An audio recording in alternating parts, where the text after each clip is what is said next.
Colton's most cherished item was his Mustang, which he loved. He would maintain it spotless by cleaning and shining it every weekend. Evelyn, his daughter, was playing close by while he cleaned the car one Saturday morning. Welcome to USA Stories channel. Do not forget to subscribe and activate the bell button to receive all new updates. Now let's go to the story. Muses. Sometimes I still hear my little girl scream at night, remembering the horrific event. Daddy, be careful. Evelyn shed a tear. She had no idea that she was going to save herself from a terrible situation. It was too late when her panicked yell was heard by her father. Though who would believe her when she said she couldn't manage it alone? She was in complete shock at what she had just seen happen to her father. A method has to exist. Evelyn was unaware at the time that her home security camera had captured the whole incident, which ultimately proved to be quite helpful. If not, nobody would have taken it seriously. However, what was the fate of Colton, and how could Evelyn assist him? Colton made the decision to drive his Mustang first thing on Saturday morning and wash it afterwards. Evelyn asked to go with him as she raced after him. Evelyn argued she had grown and even had her booster seat ready, but Colton normally said no, citing her tiny size as a reason for not being able to ride in the front seat. Colton was unable to resist his daughter in his current state of mind. Oh, he gave her a front row seat. Evelyn was sad to go home after their drive since she had enjoyed every second of it. When they returned, Evelyn laughed heartily as she snatched up her scooter and began riding up and down the street. As he cleaned his car, Colton watched her closely. Her laughing was audible in the background, but he was so concentrated on getting his Mustang clean that he forgot to check on Evelyn for a while. It was Evelyn's cry at that point. Panicked, Colton turned to face the possibility of what had transpired. His daughter's terrified expression contorted as she pointed at something on the ground. She said, "Daddy, look out!" A beat skipped by Colton's heart. His daughter was pointing at something he had no knowledge about. With all the soapy water, he was unable to see anything on the ground when he glanced down. "Daddy, behind you! Daddy!" Evelyn let out another cry. Frantically, she gestured to the floor. "How come? Where?" Colton answered.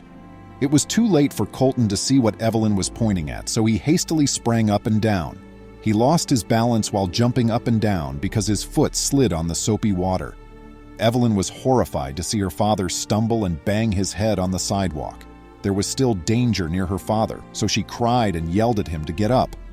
However, Colton heard Evelyn's screams become progressively softer as he lay there, stunned and wounded. Evelyn realized she needed to get her dad out of danger. She glanced carefully at the threat and hurried to him. He was too heavy for her to get away, even as she pulled at his arm. Would that Evelyn's mom could come home? Though it remained silent, Evelyn called out for assistance, hoping that one of their neighbors would hear her. Evelyn's only thought was on getting her father back. The risky circumstance no longer concerned her. Grabbing both of his hands, she pulled again. This time she saw that her father's body was moving somewhat. The danger had not yet passed, but she managed to shift her father onto the grass by pulling one more time. Her father's severe bleeding made for a terrifying sight. Evelyn sprang to her feet and hurried inside, looking for a phone. Fortunately for Evelyn, she was just running inside when her father's phone rang. Her mother was phoning. She took up the phone fast and started screaming for her mother to come home. Her mother started to say, "Hey, darling," but Evelyn cut her off. "Mom, you need to get home right now. Daddy is injured." Evelyn shed a tear. The frantic screams of her daughter shocked Evelyn's mother, but she wasted no time in driving home. She entered a horrifying sight there. She realized she needed to contact 911 as soon as she spotted her husband laying on the ground near a small pool of blood and soapy water. Evelyn's father had passed out completely by the time the paramedics came. As soon as they realized what had happened, they hastily placed him on a stretcher. Driving to the hospital, Evelyn and her mother trailed the ambulance. Upon arriving at the hospital, Evelyn and her mother inquired about Colton's room and were shocked to discover he was transferred to the surgery room. His head wound was so large that they had to do an emergency surgery. Colton was still in the operation room hours later. A doctor finally showed up after what felt like a lifetime, but he didn't appear to have good news. There was something unsettling about him, and his expression seemed dejected. "Woman Dirkhouse?" he inquired. "Indeed, physician. What's happening?" She answered in a voice that was shaking. "I apologize to Mrs. Dirkhouse, but the procedure is taking longer than expected. There have been some issues, and we need to decide on something really important. We must get your consent because your spouse is unconscious." Evelyn's mom was taken aback. "Permission to do what?" she cautiously inquired. Colton's life was in jeopardy, the doctor said, and they didn't have many alternatives left. They still had one option, but it would need an experimental procedure. The likelihood of Colton's survival would be uncertain. Why weren't the usual treatments able to rescue him? What had transpired to get him to this state? With concern in her eyes, she turned to face Evelyn. "Sweetheart, perhaps the doctors might rescue Daddy if you told them what had happened to him. Please give it a go for your father. I know it's difficult." Evelyn truly wanted to support her father, but at that moment, talking about that terrible event was out of the question. It was simply too terrifying. However, she saw the significance of making an attempt. She then informed the doctor that she wished to try telling him, but in a private setting. After assessing Evelyn's condition, the physician led her into a vacant room. They spent a few minutes in that chamber, leaving Evelyn's mother in the waiting area outside. The door opened and the doctor hurried out after 10 or 15 minutes. He made no attempt to look or talk to Evelyn's mother. Rather, he raced past her directly into the surgery room. Her mother questioned, "Evelyn, what happened?" "Mom, I succeeded. I informed him about the events. Do you think well of me?" Although Evelyn's mother was extremely proud, she was still unaware of what had actually transpired. A physician hurriedly left the room. "We succeeded," he said. "The operation is complete, but Colton remains unconscious and is in a stable condition." Though Evelyn and her mother were relieved, the situation wasn't quite finished. "Is he visible to us?" Evelyn inquired. "After a short while," the physician answered.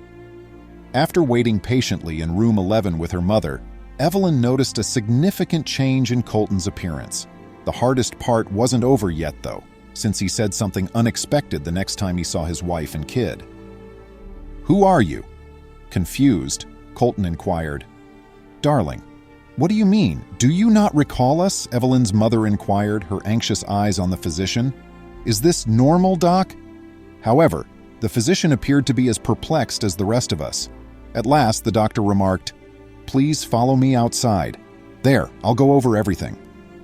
The doctor informed Evelyn and her mother outside the room that this reaction was normal and that it most likely occurred during surgery to repair his head injury, though it might possibly have been the result of a concussion. Though he wasn't sure, he was unable to respond when asked if Colton's memory would ever return. Evelyn was heartbroken. Even her own father had lost sight of her. He had no idea what he was doing, and recovering his memory would take a while. They put forth a lot of effort to win Colton's confidence once more. They told him stories about their past activities together and brought picture albums to the hospital. Evelyn retrieved the books he used to read to her and showed him her beloved stuffed animals. Gradually, Colton began to transform.